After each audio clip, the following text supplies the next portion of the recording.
If there is one person that is bound to cause round after round of complaining online the most annoying discourse possible, it is former Secretary of State Hillary Clinton.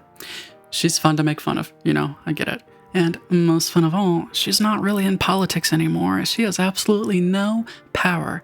After her devastating for the world election loss to Donald Trump in 2016, God help us all, she just sort of vanished. It's not that she hasn't been up to anything or trying to help any causes or the Democratic Party, but she stepped out of the spotlight for the most part. She doesn't hold office, and I honestly don't actually think she's looking to do so again. And if there is one thing any of us can learn from being on the internet, making fun of the powerful is scary. Making fun of people with no power?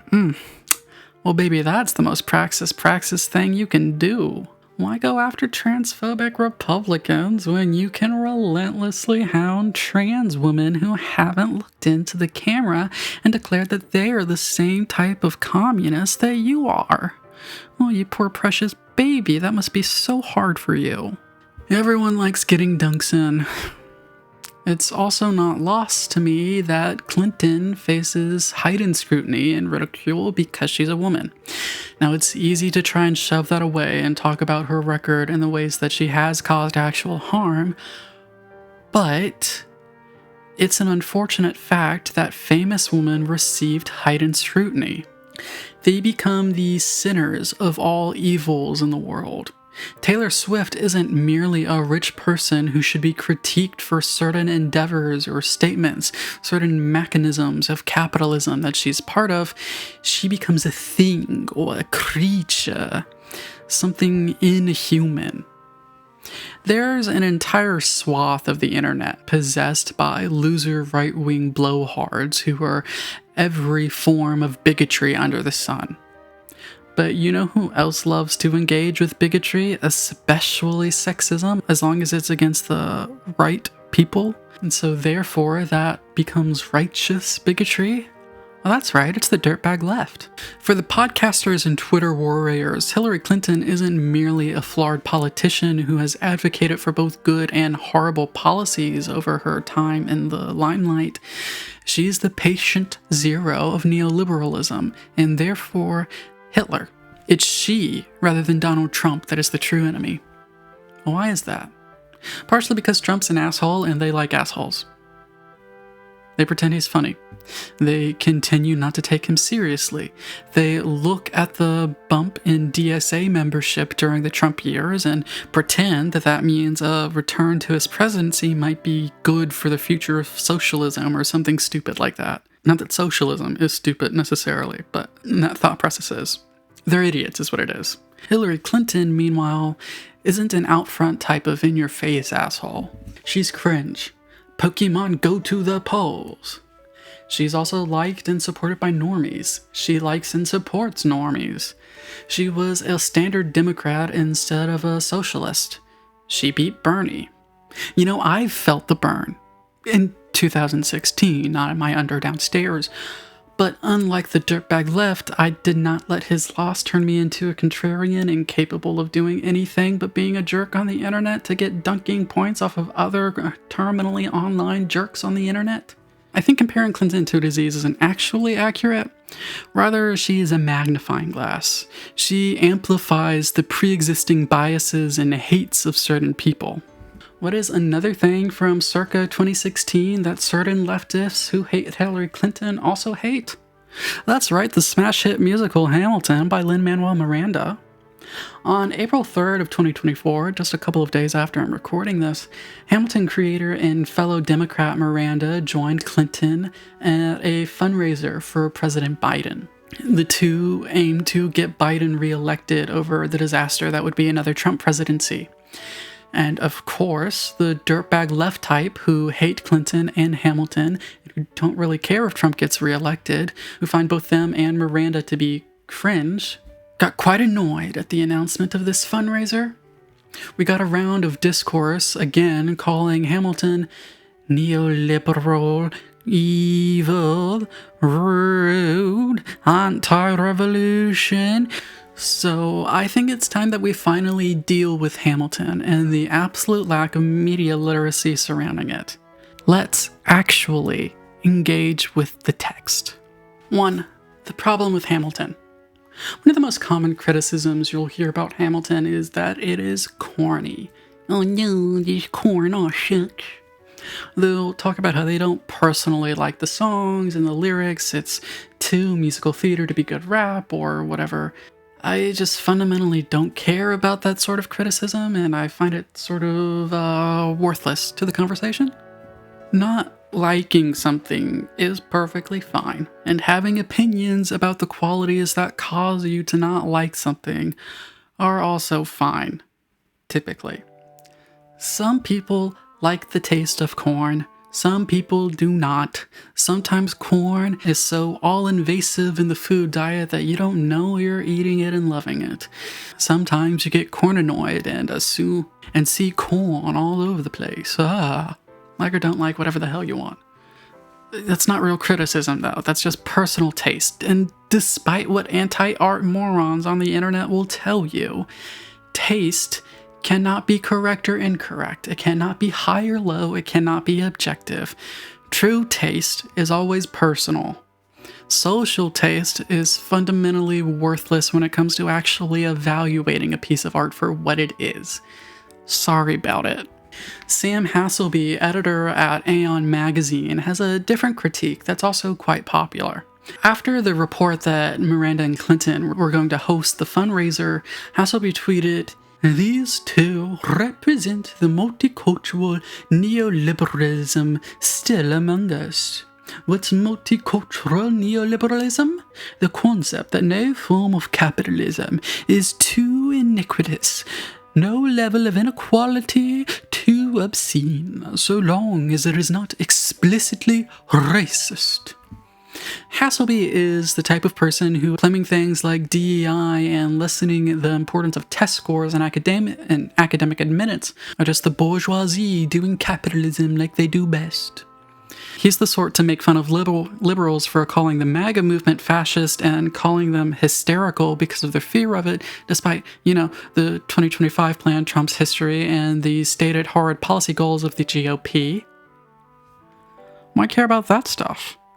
He appears to be one of those class reductionist types.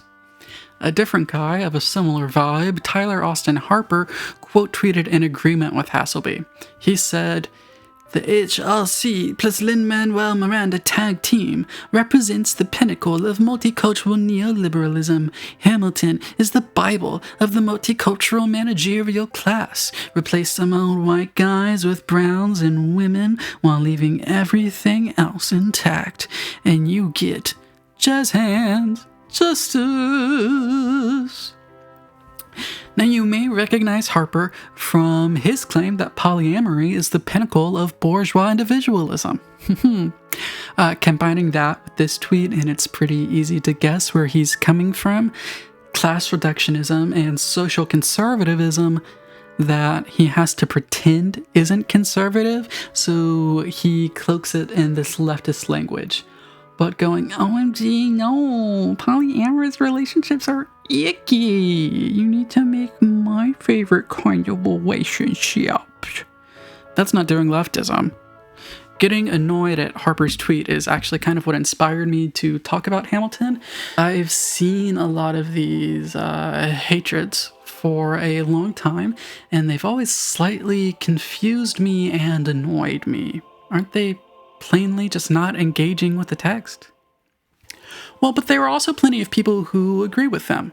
In a very condescending, anti-art smug article for Current Affairs that I highly disliked reading because, ironically, of its own elite snobbery, Alex Nichols also criticizes the show for putting people of color in the roles of historically horrible people, after calling it forced diversity. He complains that the seeming purpose of that forced diversity was to make it easier for people to enjoy a story about the founding fathers and feel patriotism. Now, despite how god-awful that article is, I don't think it's without merit. Many people have critiqued Hamilton's pull yourself up by the bootstraps narrative that surrounds how the musical paints the historical figure of Hamilton himself. He's also not the only person to look at how the show skirts around slavery and historical black figures. It seems he'd claim that's for gross, creepy capitalism reasons. Then again, he's a condescending prick, so who cares?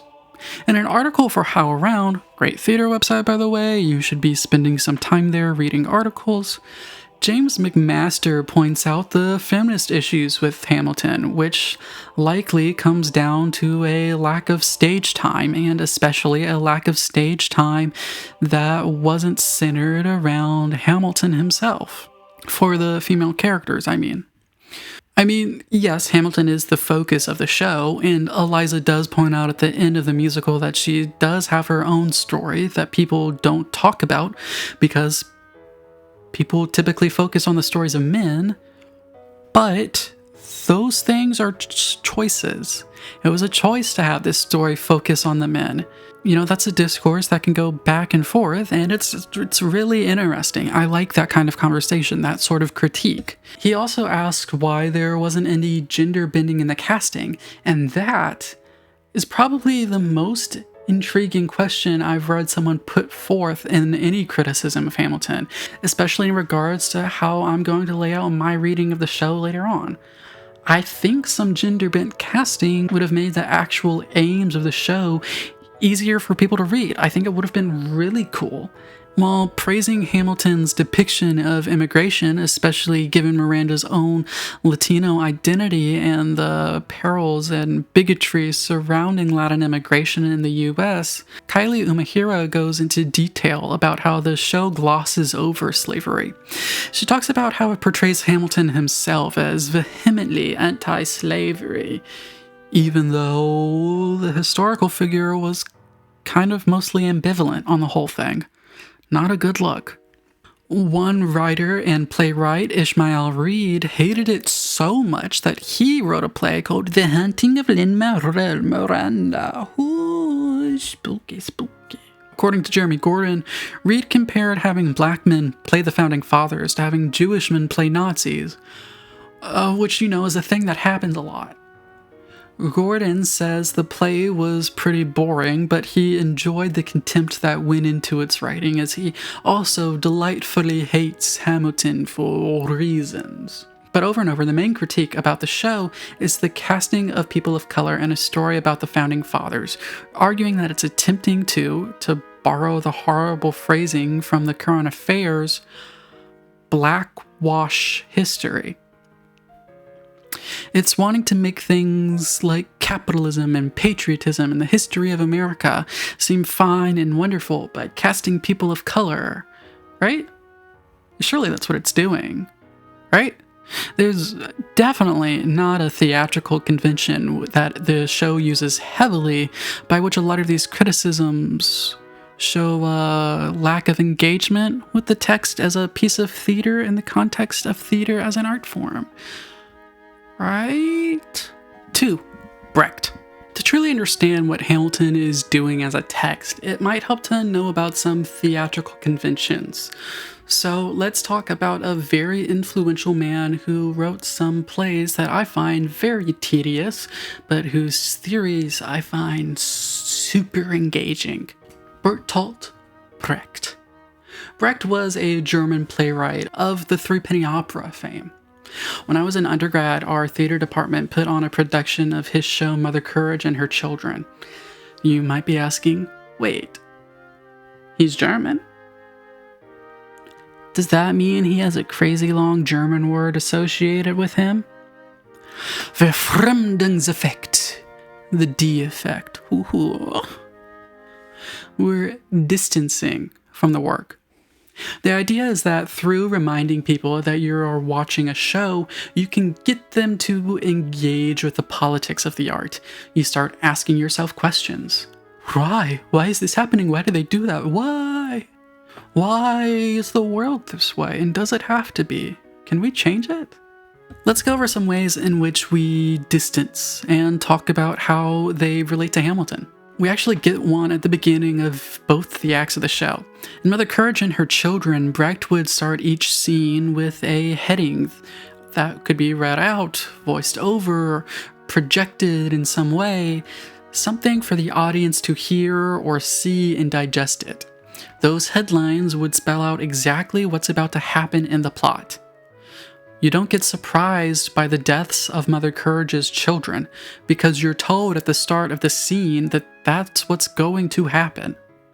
In Hamilton, you kind of get this same thing through Burr's narration songs.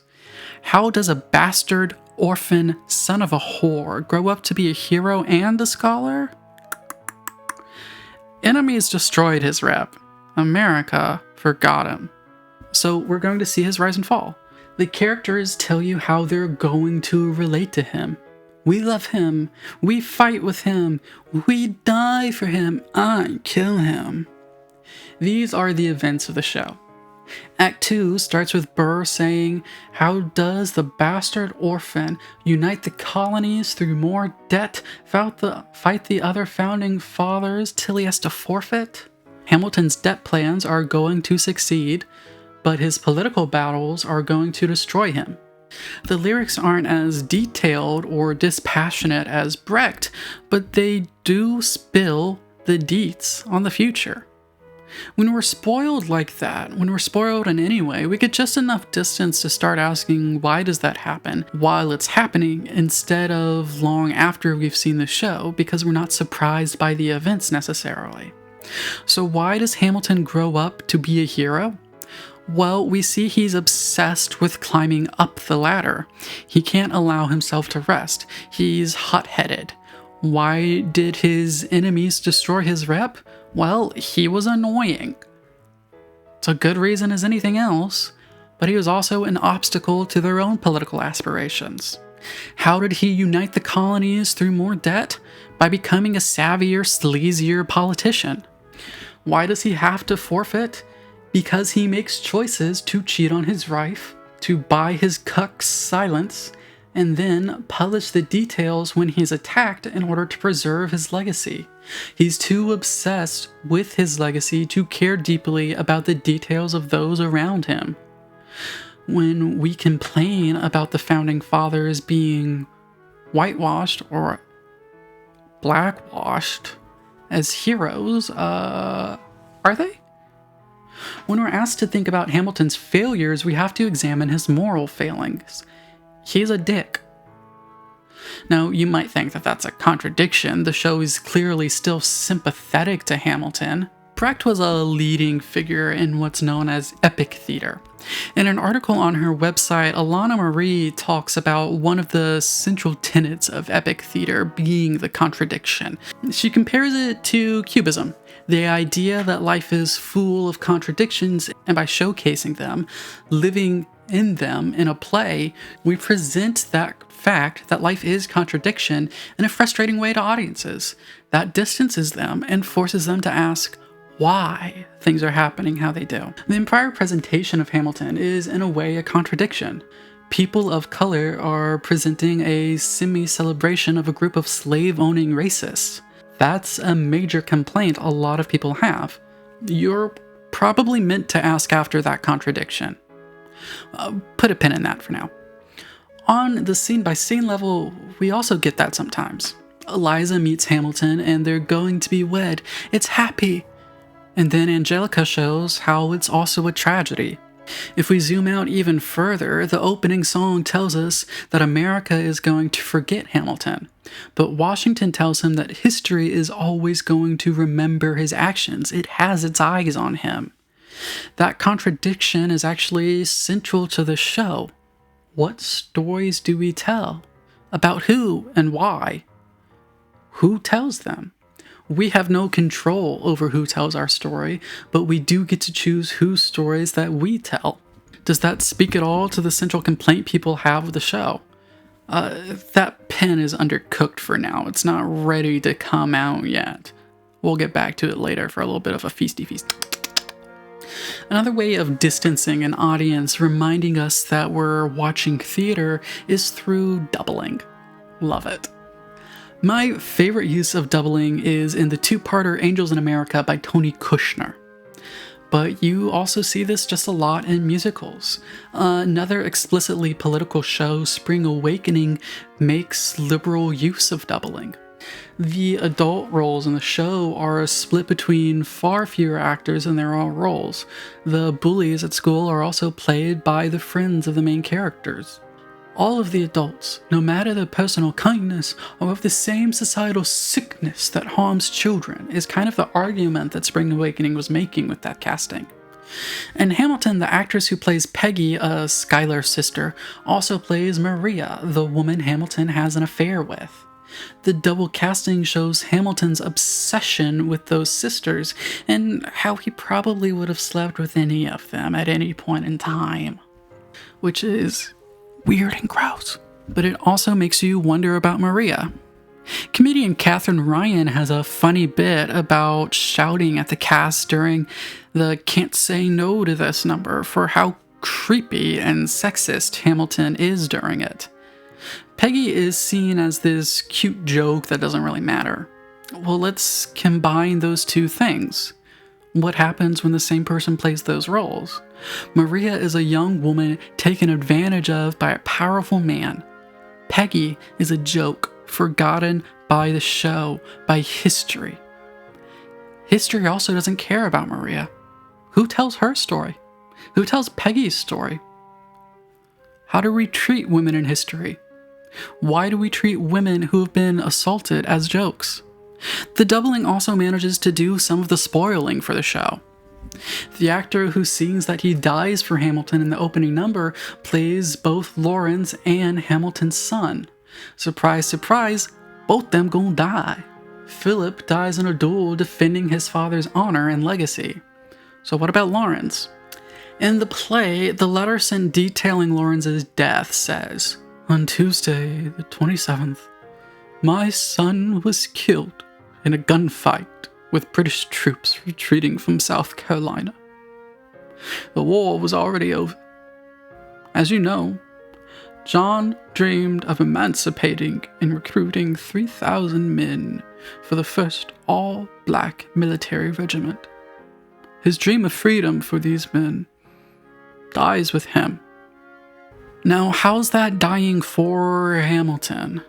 Well, Hamilton, the historical figure, white, doesn't really care about slavery. Can it then be about the actor playing Hamilton? Even if Lin-Manuel isn't black, to be non-white is to not have a good time in America's past. But what if it is about Hamilton, or rather, the metaphor of Hamilton? Is Lawrence's statement on the unending bloodshed Hamilton help escalate the knowledge that the revolution will cause people we love to die for our ideals, including in pointless fights? One thing a lot of people mistakenly think is pointless is the existence of the reference. You see a lot of lyrics in musical theater referencing other pieces of theater. They're not necessarily focused in on, but they're there, they're passing. Hey, now that thing exists.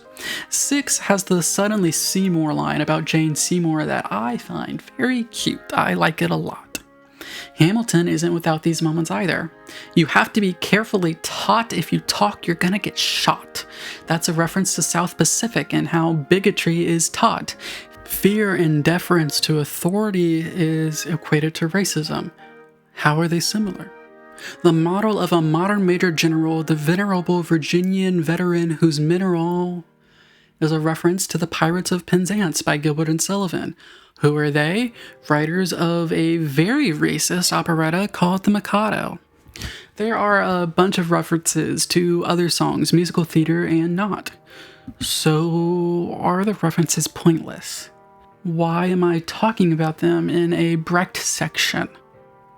Well, theater references themselves act as a reminder that you are watching theater. Hey, isn't that... Suddenly you're distanced a bit. You're asking questions. You're thinking about how it engages with texts, modern and classic. This is a piece of art that exists in this world and in the context of all that came before it. Kamala Harris would smile and nod at reference, and then she'd say, "Damn right you didn't fall out of a coconut tree." One of the most popular methods of distancing is through historification. You're commenting on current events through telling a story of the past. Arthur Miller's The Crucible is one of the easiest examples to see. The Salem witch trials were the McCarthy trials. Hamilton is set during the American Revolution and then the period of early governance in the United States. As Lin-Manuel Miranda himself says, this is a story about America then, told by America today. Well, not to contradict Mr. Miranda on his own show, but I think he has it backwards. This is a story about America today, told by America then. 3. The story of today. So, is Hamilton telling the story of the Founding Fathers? On the surface, but also not really. The casting of people of color as the mythic figures of the American Revolution is not a coincidence. It's not a, hey, let's just put these black people as slavers. The show continuously talks about legacy. That's almost the entire focus. Who tells what stories? When you're in elementary school, you get the myths of the Founding Fathers. We treat the American greats like Greek gods, these masculine figures to be revered whose faults can be mentioned but must never be the story. They are the American dream. When we tell a somewhat sanitized story of the Founding Fathers, are we actually telling a story about them as people who once existed, or are we telling a story about the mythology surrounding them, about the metaphors of America? Let's go back to that contradiction everyone complains about. A black man plays Thomas Jefferson, slave owner, partially famous for sexually assaulting the human beings he treated as his property. Instinctively, that feels gross, and it should. So, why do it? By casting people of color as American revolutionaries, by referencing black culture, rap, and hip-hop, by using the musical languages of rap and hip-hop, the show is directly connecting contemporary Americans of color, American immigrants too, to the Founding Fathers. The most prominent role played by a white person, in contrast, is King George, the genocidal, crazy, oppressive force that must be resisted. Can you connect the dots of that metaphor? Black and brown Americans are up against a government that oppresses them.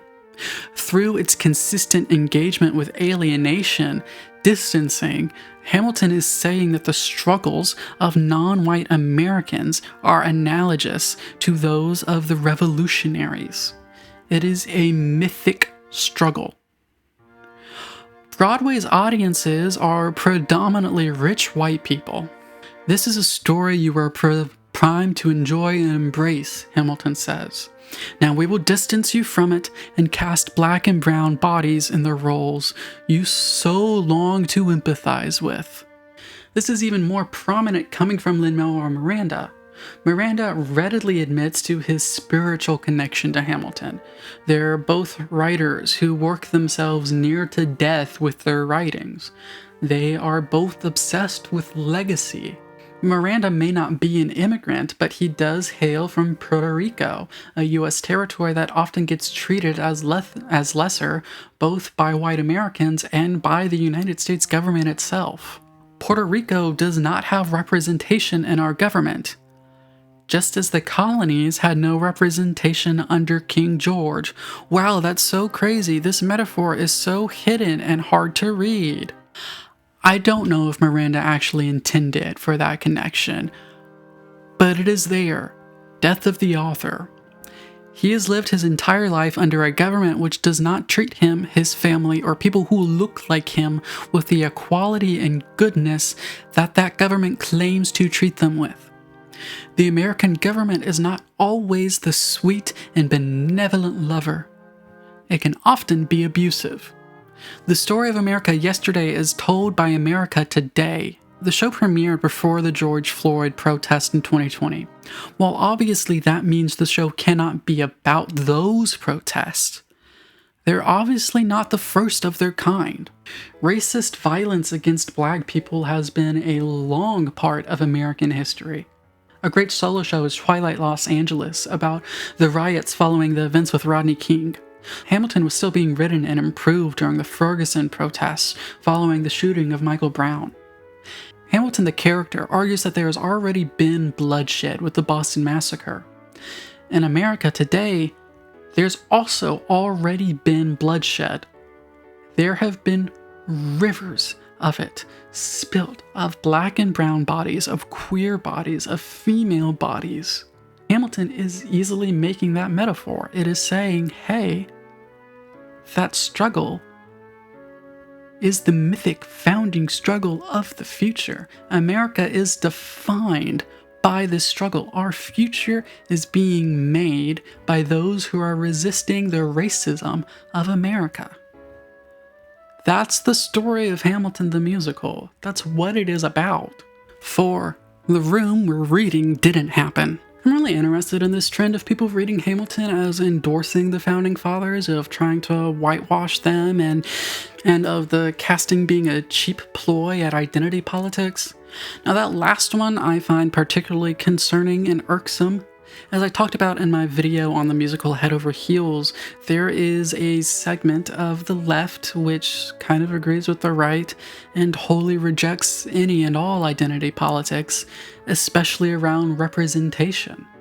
It's a sort of knee-jerk reaction to things not being explicitly about class, the thing that they think consumes everything. What if these people just want to continue the current power systems for the most part? Not the leftists, but the people they're complaining about. I like to think it's a sort of fear response, but there's also a chance it hides something dirtier and meaner. It could be class reductionism. You know, I find that tendency stupid, but at least it's not the next step further, which is just social conservatism disguised in leftist language. Look at the Communist Party of Britain putting out its anti-trans article pretending that being trans is bourgeois decadence. There are leftists who were against marriage equality, those who are pro-Chinese and Iranian conservatism. The professor whose tweet I mentioned earlier first came on my radar with an annoying set of tweets calling polyamory bourgeois decadence. I mentioned that before, but I just wanted to drive that home again because that's a really stupid thing to think. But these types can't stand to be called conservatives in any way, shape, or form, so they pretend that their social reactionaryism is based leftist blackpilling. LMAO, you want Disney to have gay characters? Oh, what a cucked consumer. Now yes, these types also tend to be on the dirtbag left, the sorts who call Noah Schnapp the F slur, or regularly use the R slur. They need everything to be about class because they are asocial assholes who would otherwise be rightfully shunned for their cruel, bigoted views on social issues. But let's briefly talk about representation. I'd never seen a happily ever after sort of fairy tale featuring queer people until I saw Head Over Heels, and it changed my life. I sobbed out of hope when I watched that. One of my classmates on that trip had a similar reaction to seeing Bonnie Milligan playing Pamela in that show. Pamela, the character, is the prettiest person in the entire world. And that is never questioned, it is never a joke, it's just a fact. And Bonnie Milligan is plus-sized. If you listen to my colleague talk about what seeing that meant to her as a plus-sized actress working in a superficial industry, I guarantee you would not be able to roll your eyes at the power of representation again. You would see how powerful it is. You keep getting tricked by Disney, they say when people care about Disney including significant queer representation. But what and who the most powerful media corporation in America chooses to share on their platforms does matter. Children are going to watch Disney movies, and they deserve to see themselves in their happy ever afters. If you want to scoff at that, I wonder about you, and I'm not wondering good things. The theater world, like most of the entertainment industry and most of America at large, has not been great at social politics and representation. It doesn't help when this is a hellish industry to break into in the first place. Trust me when I say you do not want to know the numbers on how many playwrights there are versus theater companies willing to take a chance on new work. Most of us kind of have to make our own opportunities. The statistics are obviously even worse for getting your work on Broadway. There are also thousands upon thousands of actors vying for roles. How we've managed to go so many years and we're still having people discovering the power of seeing themselves on those stages? Well, that's a bit of a condemnation, isn't it? But I'm also concerned about the lack of deep engagement with Hamilton. It's a kind of trend with media comprehension writ large. This is my gut initial reaction to this thing. I will hold it for all time. The label of pretension, as far as claiming that whenever someone puts a lot of meaning into something, is just another attempt at nihilism. It's refusing to engage with text and insisting that there is only one correct reading, your shallow one. But that's not how analysis works. It's not that deep. Well, that's because you threw away the shovel. And it's fine to toss the shovel whenever you're satisfied with the hole. But you can't then turn around and claim that no shovel can mine deeper into the earth than yours. When you claim that Hamilton simply wants to keep the same systems as we currently have, just with painting the people in charge different colors, I think you're refusing to engage with the text. You stopped digging just an inch into the surface. And maybe that's partially through a lack of exposure and literacy on theater, on Brecht. Maybe it's a knee-jerk reaction amongst some on the left to reject anything that gets popular amongst the normies, or more specifically, amongst normie liberals and Democrats. Through its Brechtian elements, Hamilton is clearly advocating for a change in the system. It's calling out racism. The white supremacist elements of the current American system of governance are directly analogous to the British Empire and its repression of the colonies, is pretty much what Hamilton is saying. The protest movement led by people of color to change the system is compared to the mythology of the Founding Fathers. But maybe the problem comes from that contradiction. The Founding Fathers were not good people. They weren't. They owned slaves. They were not great to women. They abandoned their allies. They devolved into petty infighting. Hamilton was a self-obsessed sex creep. That contradiction is uncomfortable to hold while watching a Broadway show with bright colors, explosive dance numbers, and catchy music. That uncomfortable feeling is kind of the point, but it's easier to just dismiss it as a mistake than it is to deal with it. Because dealing with it forces us to talk about the contemporary revolution and how its leaders too will not be infallible. There is no human that is infallible.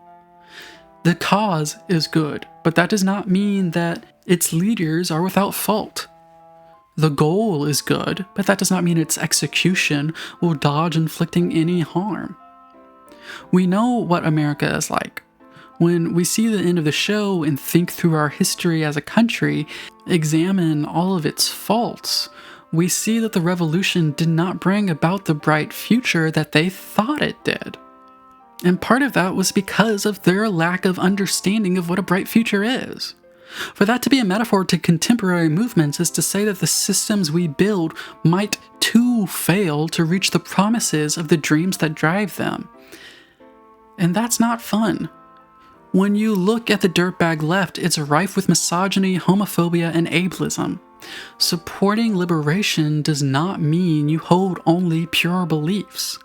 But to critique the revolution is to shatter it in some people's mind. They view their systems as so fragile, any critique becomes the enemy itself. Hamilton is both pro-revolution and anti-revolution. It holds that contradiction. Your desire for freedom might cause needless bloodshed as it did with Lawrence.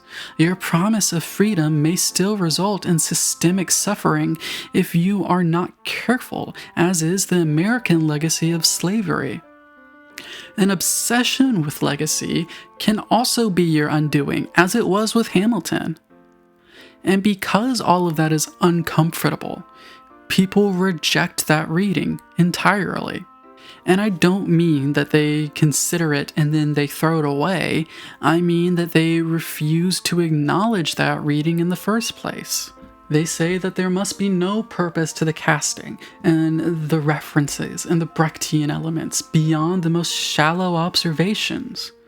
When the menu critiqued the violence of the revolution, people decided to pretend it was merely going, heh, the rich are dumb, ain't they? Eat the rich. A sort of movie with no real execution or a message beyond that. You don't have to agree with the messages of these films or even this interpretation that I have, but to reject the existence of the possibility is to just refuse to engage with art. It's anti-art, it's anti-analysis. And maybe that's merely inheriting the USSR's anti-art policies. Maybe it's part of this evangelical urge to reject culture itself that gets some people on the left to labeling all culture as a distraction from the movement. Hamilton takes advantage of a young woman. Are there any tendencies like that in segments that claim to be revolutionary and working for the left? Well, alleged sex cult PSL exists. Are there socialist revolutions that haven't resulted in utopia? Yeah, all of them. Despite its promises of economic freedom, China is still homophobic and is still a homophobic and sexist country. It places those reactionary social beliefs in its laws. Like the founding fathers, the Chinese have built an imperfect system that causes harm to actual people. Like all systems. Is part of the problem that Hamilton places so much emphasis on keeping track of money? Well, look at the DSA. They're in the midst of a horrid budget crisis. At the time of writing, there's a vicious debate amongst members about how to handle their deficit and whether or not socialism means that union busting is okay as long as you claim that it's for the benefit of the movement to harm the workers. Actually, workers don't have rights when they're in a socialist thing. Are there problems with isolationist tendencies? How often do you hear complaints about how we're spending money on other countries instead of solving problems at home?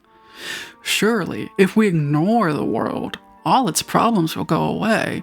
Russia will stop being aggressive to its neighbors. China will stop its blustering in the South China Sea. We are no more immune to being in error than anyone else. But critiquing ourselves is hard. It feels painful. So why not just pretend that anything that critiques us is evil and stupid and neoliberal and just doing an identity politics? That might be the dumber option, the move that shuts us off from improvement and from engaging deeper with art and life and philosophy and politics, but it is a tad bit easier. Hamilton is a fun show. I honestly really don't care if you think the music is corny. But if you're going to critique it, and I think critique and conversation are beautiful things, then you've got to get better at it. You got to get better at reading. You got to read too deep into things. Because lots of conversation around art has devolved into refusing to engage with it in order to score whatever angry political points you can. And that's just sad. Howdy, hi, like, comment, subscribe, sign up for the Patreon. Go down in the comments and tell me that I'm also buy my poetry collection, which is out on Amazon. You can get it in hardback, paperback, ebook. The paperback and hardback version have an exclusive poem on the back cover. It's called Butterfly Snuff, out now. Thanks. Bye. Bye. Bye. Oh, also listen to my musicals. Okay, bye.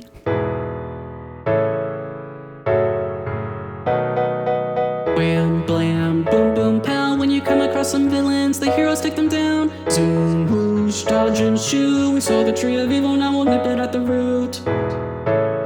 We're a couple of comic book heroes, vigilantes on parade. We're the stuff of all legends that will make this nation great.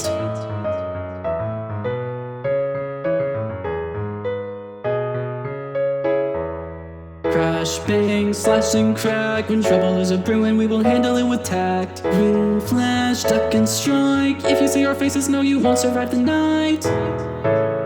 We're a couple of comic book heroes, the ones who will save the day. We're the envy of Marvel, kicking ass, ignoring names.